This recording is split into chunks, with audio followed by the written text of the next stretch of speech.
Thank you, Presiding Officer. It's safe to say it's been a long summer, one that should occasion a period of reflection for the SNP, and you would of course expect to see recognition of that in the programme for government.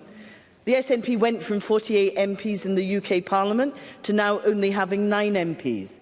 And that's what happens when voters think you have nothing to offer them.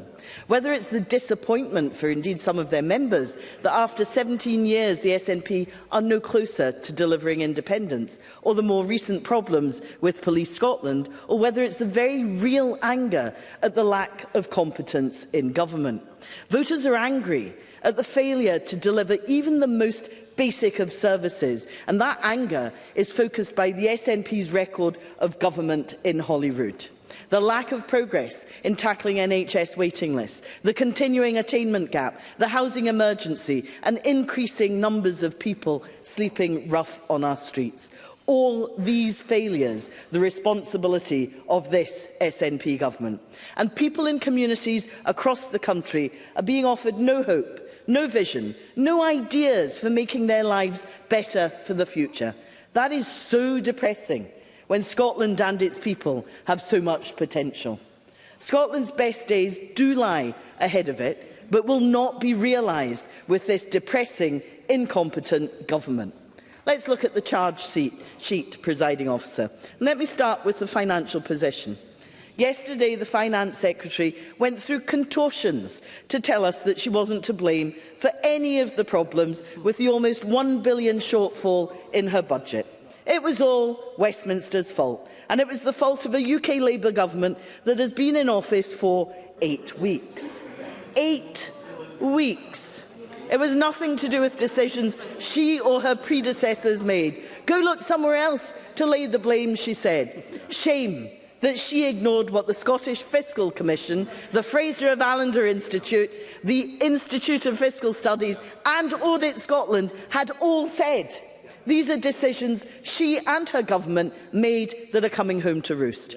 And Michael Maher is right to call her out yesterday for diverting the £450 million of ScotWind money, because this is a one-off payment. It needs to be found again in the new financial year, and this will have an effect on the delivery of the programme for government. Can I say as gently as I can to the Cabinet Secretary for Health that actually he should spend more time listening and reflecting than trying to interrupt me. Pam Duncan-Glancy in her contribution highlighted the paucity of thinking by the SNP on education. Everything from the failure to close the attainment gap to the removal of hundreds of teachers from the classroom.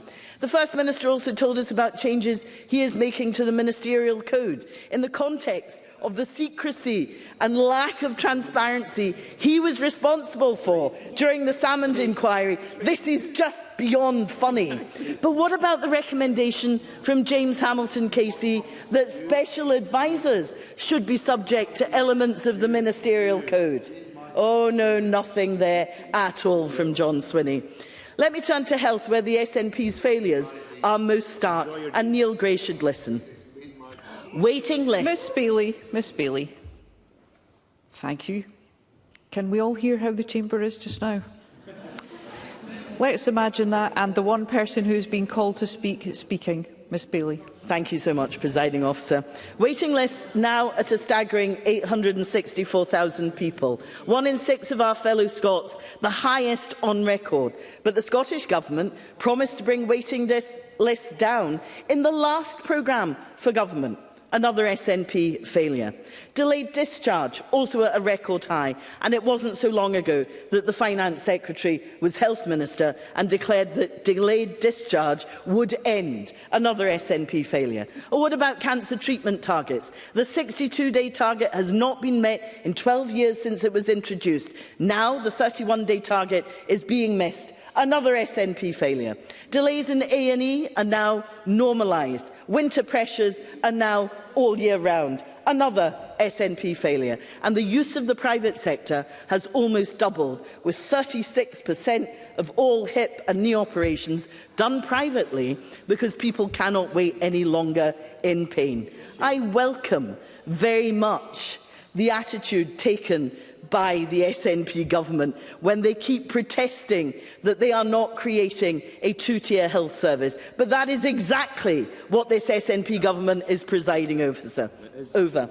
Let me thank the staff who work for the NHS for all that they do.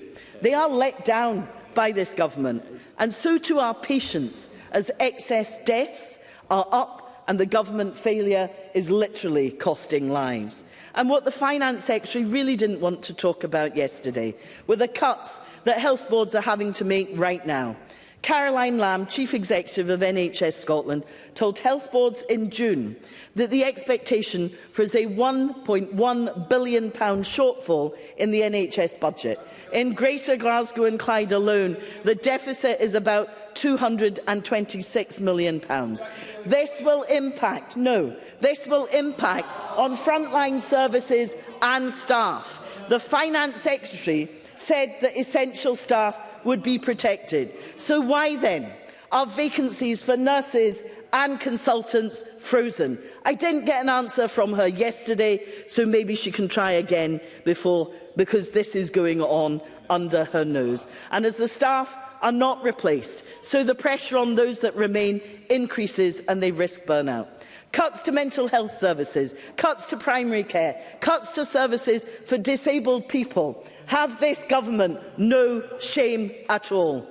All this government has is a sticking plaster approach, no vision and no solutions. And as Salwa was right, it's clear that the SNP government has lost its way and its incompetence is failing the people of Scotland. This programme for government is a missed opportunity, but then so too was the last one. It effectively demonstrates that the SNP record is one of abandoning its flagship pledges, missing its own targets and leaving every institution in Scotland weaker. The SNP presiding officer are out of ideas, they're out of time, and the people of Scotland increasingly want them out of office too.